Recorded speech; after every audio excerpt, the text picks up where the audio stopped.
welcome back to another brand new episode of Mystery Box Monday. I was looking around at my unopened box shelf and I found some 2002 Topps, and I've never opened 2002 Topps on the channel, so I figured we would go ahead and do one of these boxes today. So we have these hobby boxes of Series 1 and a hobby box of Series 2. Probably would be like a 45-minute video if I did both series. So I think I'm going to focus on Series 1, and we'll do this box here first. These boxes cost $70 online when they are sealed. When they are not sealed, like this one I picked up at a flea market for $24. So I think we're going to use this one as the box that I want to open here in this video. This video is sponsored by me. All these cards are going to me, and I am looking for the Albert Pujols Gold Cup rookie card. You can see back in 2002, these packs were only $1.99 a piece. Nowadays, a hobby pack would sell for a bit more than that, probably around $5 is the average. It says that there are 24 packs, and here were 13 cards per pack, so that's kind of similar to what it is now. Nowadays, it's 24 packs with 14 cards per pack, and then they changed somewhere between 02 and 2019. They went to 36 packs and 10 cards, somewhere along the line. Now they're back to the 24. So it says we're looking for randomly inserted Topps cards of autographs or auto proofs of Hall of Famers. You can find autograph cards of the 52 World Series heroes and other stuff in here. So let's see what we can find. I hope everyone's having a very pleasant Tuesday. And cross your fingers, everybody, because I always avoid 2002 Topps, really anything from like 98 through the early 2000s, because of bricked up packs. Is this going to be bricked up, or all the cards going to be stuck together? Do I have to pry them apart and have a lot of paper loss? We'll find out. You're going to have some stickiness going on. We have a Richie Sexson gold card, man. That is a nice one right there. So there's a little bit of stickiness, but it's not too bad. There will probably be a little bit of paper loss on some of the cards, but it's not too terrible that it is completely unmanageable, that we just lose everything. I have to give these a little courtesy bend there, I guess.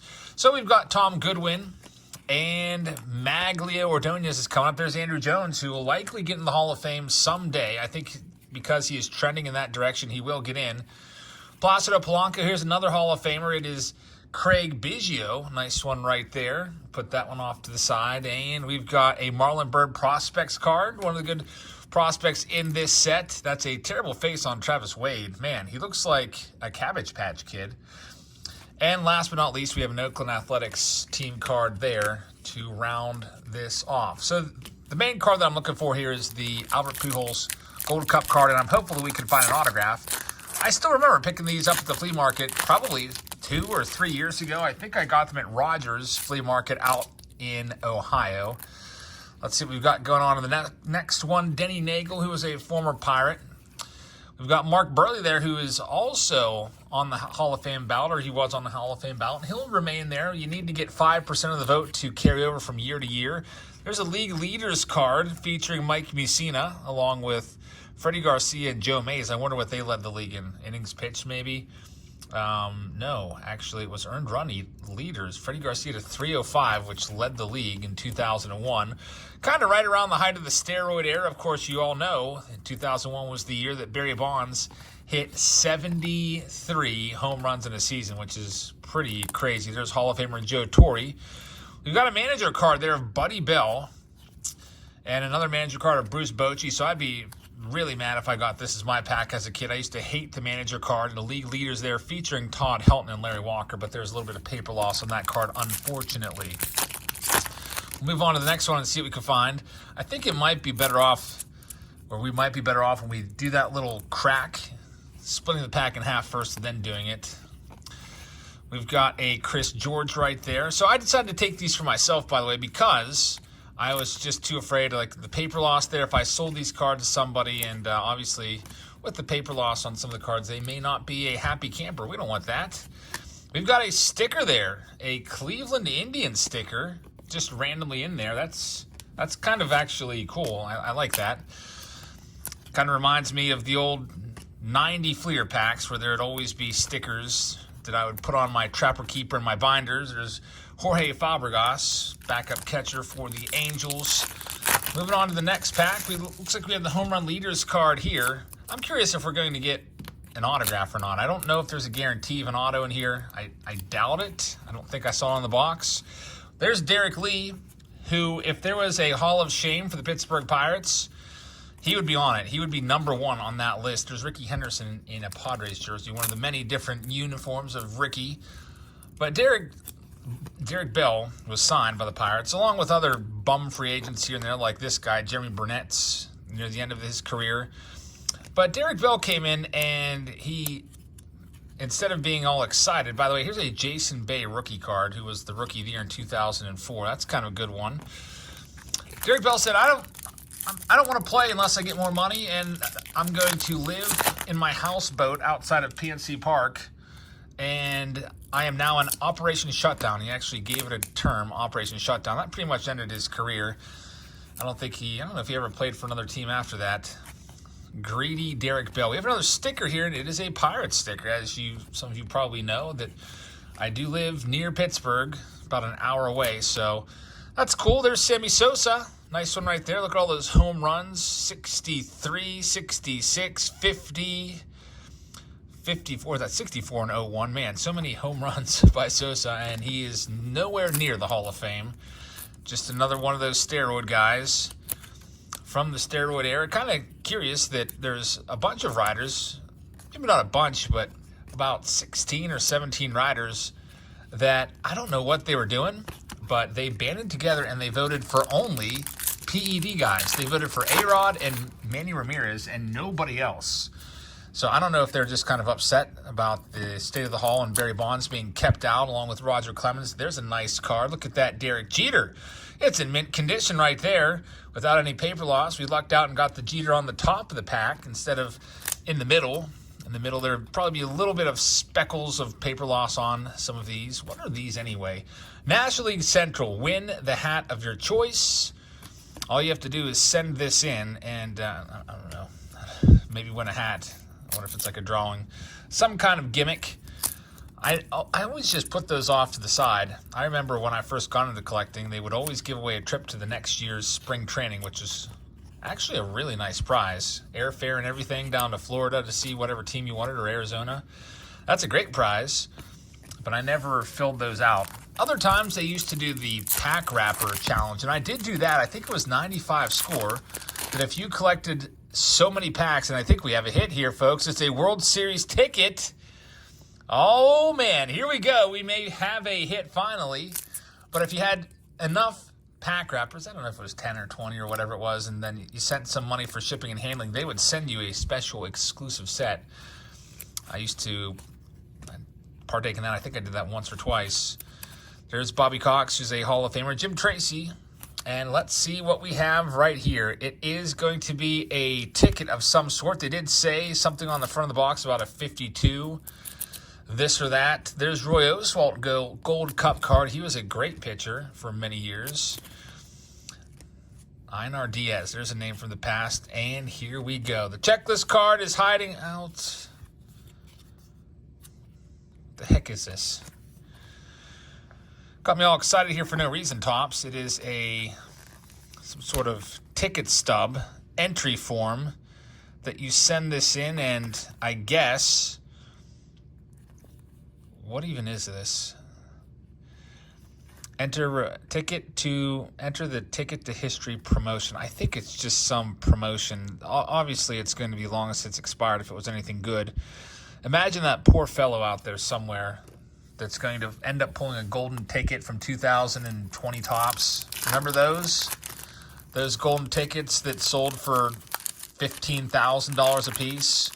Basically what it was an invitation to a party held by Topps, put on by Topps, with a whole bunch of like Hall of Famers and Major Leaguers there that you can hang out with and get autographs from. There's a giant sticker.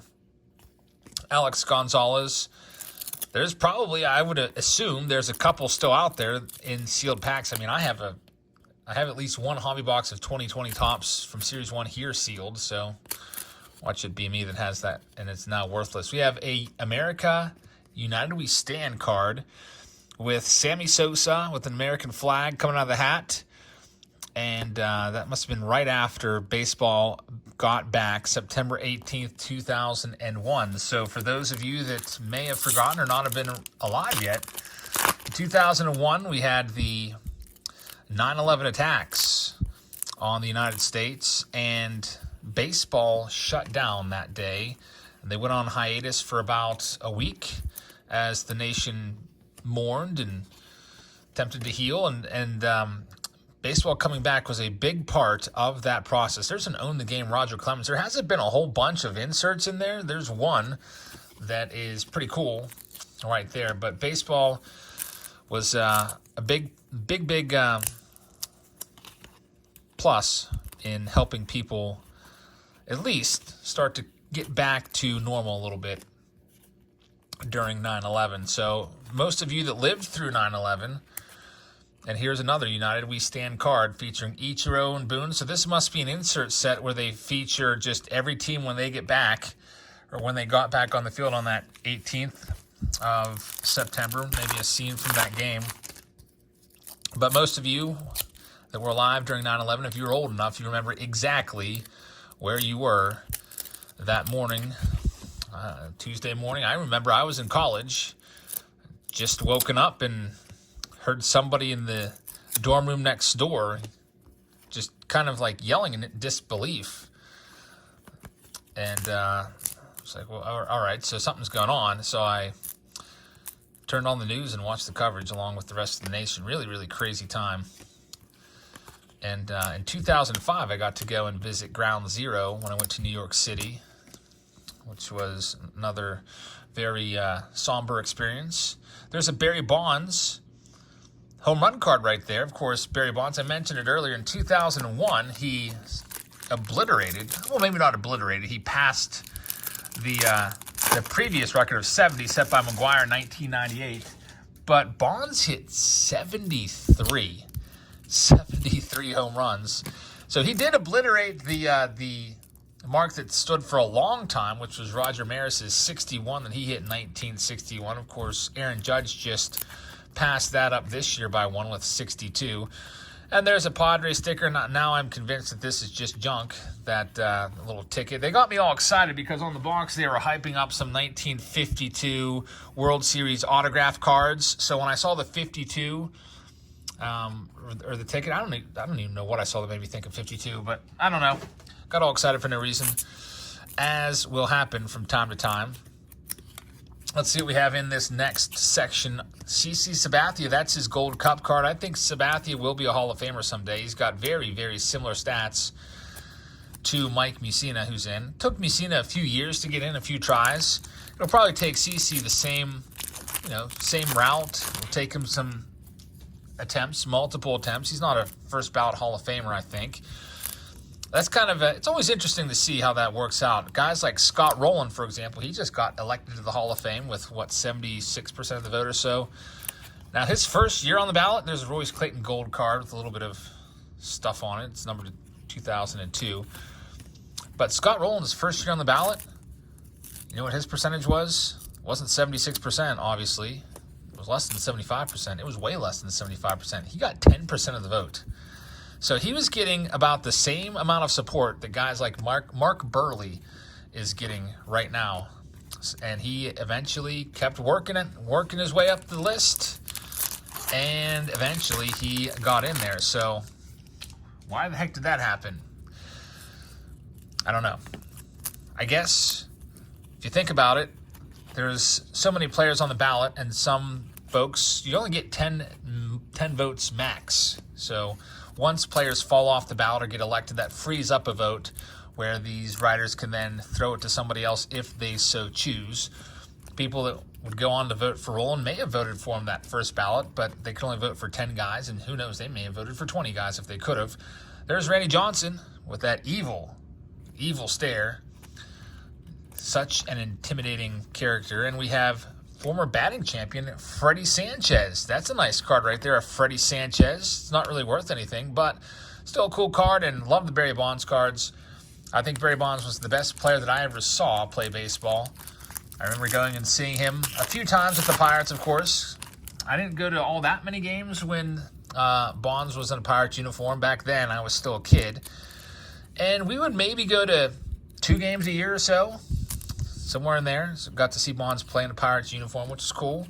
Also got to get up close and personal with him on picture day one year. We went on a picture day, and during that year, they had us all, I think they had us stand on the warning track around Three River Stadium. They had ropes, like it was all, the field was roped off, so you could not go on the field or the AstroTurf, but you could be on the warning track or so, and the players would then come out along the ropes and mingle with the fans and pose for pictures and stuff like that.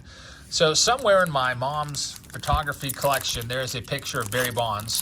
Unfortunately, I'm not in the picture. It's just a picture of Barry Bonds standing in front of me, but I'm not in the picture. Neither is my brother or anybody. It's just a picture of Bonds. Maybe I took the picture. I don't know.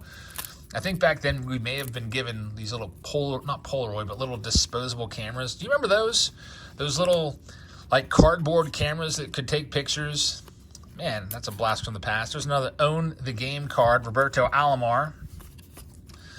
Back then, too, before cell phones, some of these kids out here are going to be like, wow, that sounds terrible. If you wanted to get your pictures taken, you had to take your camera to Walmart or Kmart or somewhere like that and drop it off and then come back in a couple days and then you'd get your pictures. So much different now where you just have it instantaneously on your phone.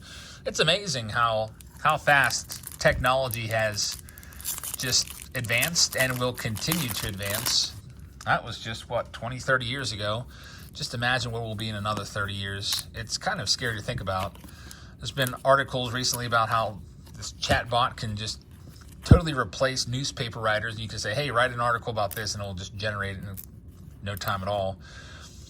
There's Mike Mussina on top. Another Barry Bonds home run highlights card, smashing his 500th home run, as it commemorates all the home runs that Bonds hit.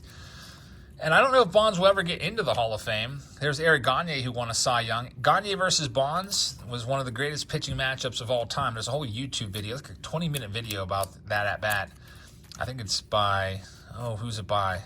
Is it by Foolish Baseball or Baseball Doesn't Exist? One of those channels. There's Mariano Rivera, the best closer of all time, bar none. There is no better closing pitcher in the history of baseball than Mariano Rivera. You could put one in the comments, but you would be wrong. If you look at his stats, they're unworldly. And then also look at his postseason stats. Hey, we got the ICHIRO Gold Cup card. Very nice. The ICHIRO Gold Cup card. Alrighty, we will take that one. Also looking for Albert Pujols. That would be pretty cool to find them both. So there's one of the cards. I forgot to mention at the outset there. But the ICHIRO Gold Cup card in the books. He'll be up for the Hall of Fame in, I think, 2 more years or something like that? He'll get in right away on the first ballot, and he should get 100% of the vote. There's Derek Jeter, a little bit of paper loss on that one. Former Pirate Al Martin, and good old Todd Ritchie, who started opening day for the Pirates, if I'm not mistaken. Todd Ritchie was our opening day starter in 2002. I don't think I was at that game. I really started to go to Pirates games all the time in 2007 was when I started going to almost every home game. And there was a long streak there where I did not miss an opening day for years. I think the first time I missed an opening day from 2007 all the way to 2000 and through 2019, 2020 was the first year I missed an opening day. But obviously, that was because of the pandemic, so I don't know if you can count that. No fans were allowed in any ballpark during that ridiculous 60-game season in 2020, where the season started at the end of July. And I don't think I went in 2021 or 2022, and I definitely didn't either. So I haven't been in an opening day since 2019, but I would like to get back to another one. The Pirates have had a pretty good offseason, just by bringing back Andrew McCutchen alone. That's makes you want to go and see that welcome. There's Vladimir Guerrero Sr., who's a Hall of Famer, and we have the 52. Allie Reynolds, 52 World Series card right there. And it's a nice card. I don't know what it's worth or anything like that. I don't know how rare those are. It would be really, really nice if it would have been the Mickey Mantle. I assume that Mickey Mantle has a 52 World Series card like that. There's playoff bound. We got Paul O'Neill and Derek Jeter giving each other the double fist bump right there. So this is always really tough for me to read when it's on foil like this. I can't make it out. The odds right there, what the odds are of finding that is. Yankees won the World Series in 96, 98, 99. There's Dante Bichette. Doug Mankiewicz right there. Who was 02? Was 02 the year of the Angels? I think it may have been. There's Adrian Beltre, who will be a future. He's coming on the ballot next year, I think, the Hall of Fame ballot. He'll get in. 3,000 hits, 500-plus home runs. An awesome player. Adrian Beltre, and also a funny guy as well. He always acted serious and tough out there, but he kind of had a sense of humor about him that his teammates really appreciated. There's the Cleveland Indians playoff bound card from 02. And we'll see what else we have in this next one. There's only about 4 packs left, including this one. So we'll cross our fingers and hope we get something decent in here. Still have not found the Albert Pujols Gold Cup card. Got an ICHIRO, though. And another 52 World Series highlights card. So they're probably not as rare as one may have thought. And these things definitely aren't rare. Got me all excited for no reason. Those stupid tickets. But it looks like Jackie Robinson is in that picture, which is pretty nice. Dodgers celebrated Game 3 win. Let's see what else we have in this one. John Smoltz, who is a Hall of Famer. And that picture looks like it was taken at PNC Park, which is pretty cool. 2001 was the first year that PNC Park opened up. And there's another Mariano Rivera along with Randy Johnson. 2 Hall of Famers right there. And now we are down to just 3 packs left on this Throwback Thursday to 2002. And the box wasn't sticky enough for me to totally just discard this one and scrap this video. We're able to get this one done because there's not a ton of paper loss here, so I'm thankful for that. There's Sammy Sosa. Hey, we've got the Mad Dog, Greg Maddux, one of the best pitchers of all time and in the Hall of Fame. A league leaders card there featuring Sosa and Bonds. Mike Stanton, who would go on to be an analyst, color analyst on the radio. I don't know if he's still on MLB Network, but he used to be on every now and again. There's David Cohn, had a great career. Eric Davis had a great career as well. He always bat with his hands so low. I used to mimic that stance in the backyard, but his career, he was so good up until 1991, and then it just kind of fell off for him. Those numbers just ticked downwards, and when other guys were hitting 30, 40 home runs throughout the 90s, he seemed to be injured a lot, not getting a lot of playing time. But Eric Davis, definitely, I remember when I first got into collecting, he was one of the big names in all of baseball, and I used to think he was pretty freaking awesome. Until 1990, of course, when his Reds would beat my Pirates in the NLCS and go on to the World Series, and they would win it all. Race to 70. That's kind of cool, I guess. Does this commemorate every one of his home runs along the way? Home run number 11. Yep, Bonds moves up to 16th. Probably 16th all-time. 11. He would end up being the all-time home run king with 762 home runs. And his career would end just 2 years after 2002. 2004 was the last year Bonds was in the league. And I think that all of baseball colluded against him to keep him out of the game because he was still one of the best players in all of baseball in 04. If you look at his stats, I think he led the league in on-base percentage and slugging and OPS and everything. Just amazing stats. Nobody signed him. And as that winter would go on, he would say, look, I just want to continue playing. I'll play for anybody for any amount of money. I will play for minimum wage. I will play for the same amount that you would pay some scrub bum from the minors. Just give me a contract. Give me a uniform. And nobody would go in to sign him. I was hopeful the Pirates would bring him back. It seemed like a logical fit. Much kind of like how the Pirates brought back McCutchen. Here's a Trade Nights info card there. But it never happened. I think Bonds probably would have hit over 800 home runs if he would have been able to play maybe another couple seasons in the big leagues. And we will wrap this box up here With a few more cards in true 2002 Topps fashion, sticking together just a tad bit. Rick Helling, Ricky Gutierrez. We have Jay Bell. Jay Bell had an interesting year when he popped 38 home runs in 1999. Never a power hitter, but the height of the steroid era, Jay Bell. Everyone talks about Brady Anderson and his aberration season where he had 50 home runs, but Jay Bell always pops in my head for that season. And then we have a league leaders card here with Sosa, Luis Gonzalez, and Todd Helton on it. And that will do it for the 2002 Topps box. Taking a look back to 2002. I also have that Series 2 box. I'll probably put that back on the shelf. Maybe we'll open that one up in a year or two. But the Joe Mauer rookie card could be found in 02. And I think Mauer is coming on the ballot next year for the Hall of Fame. So we may actually save that one for next year. When Mauer's up for the Hall of Fame, maybe we'll bust that one open and see if we can find his rookie card. So there you have it, folks. That is Throwback Thursday. We'll have a live auction tonight. It'll be a shorter one because it's a school night. It's a little bit late already. I was doing a lot of fun stuff with the family today. So kind of like a brief live auction tonight of about an hour or so. And then we will be back again tomorrow. So make sure you hit that subscribe button so you don't miss anything. Also tap that notification bell. You get notified every time we post a new video. Have a great rest of your Thursday night, everybody. And I will see you all later. Good night, everybody.